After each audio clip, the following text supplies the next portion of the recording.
Camberley Kate, a dog rescuer extraordinaire.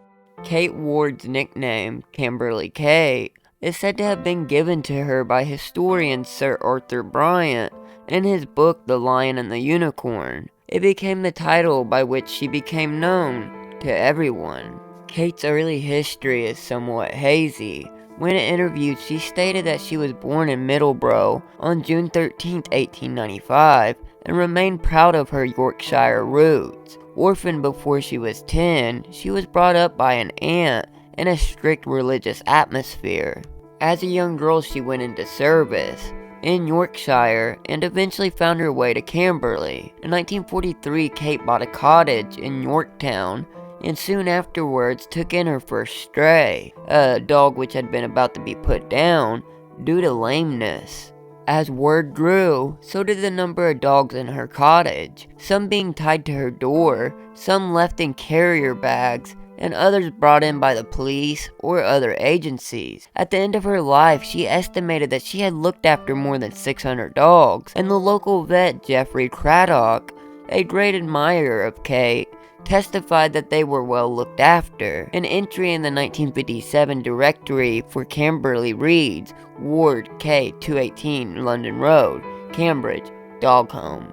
In 1976, she stated that she had 34 dogs, although by 1977, she had cut this down to 19, as she had been told to go easier at the age of 82. The growth of other dog rescue centers helped in this regard. She also had at least one cat. Kate and her olive green painted handcart, labeled Stray Dogs, was a familiar sight locally as she pushed it from Yorktown to Camberley each day, through the town center and up to Barbarossa Common, on a route suggested by the police. Some of the dogs were allowed to ride in the cart, others were attached to it with lengths of string, and occasionally a favored few ran loose alongside. Inside the cart there was usually some meat for the dogs, and a shovel to clean up any mess. The dogs were controlled with the help of a whistle, and locals became used to the sight of Kate pushing her cart along the busy London road, although it never ceased to amaze outsiders. As a local celebrity, Kate and her dogs were photographed a lot, a situation she tolerated as long as the photographer gave her a donation for the upkeep of the animals. Believe it or not, she was scrupulous with the money that was donated and said it should be used only for its intended purpose. The dogs actually had their own bank account administered by 2 trustees, and she left the money in the trust for a few dogs after her death. Do you know them all by name, Kate? Oh, yes. And they know their own name. And I have no fear if somebody comes, another dog comes with that name that he already had it.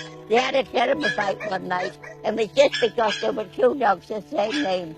Tragically, following a series of strokes combined with old age and ill health, she was forced to leave her cottage, and her remaining 7 dogs were put into kennels. Her last weeks were spent at King's Clear Residential Home, and she died on August 4th, 1979. Despite her avowed dislike of people, Baptist minister the Reverend Chris Russell, who officiated at her funeral, remembers her private generosity to those in need. This aspect of her life she kept anonymous, passing on her donations through third parties. After her death, Camberley vet Geoffrey Craddock was quoted in the Camberley News as saying, "Camberley has lost its most celebrated and best known character. She will be greatly missed by those of us who had the rare privilege of knowing her." There are so many great lessons that we can learn from the life of Kate Ward, both as responsible dog owners, human beings,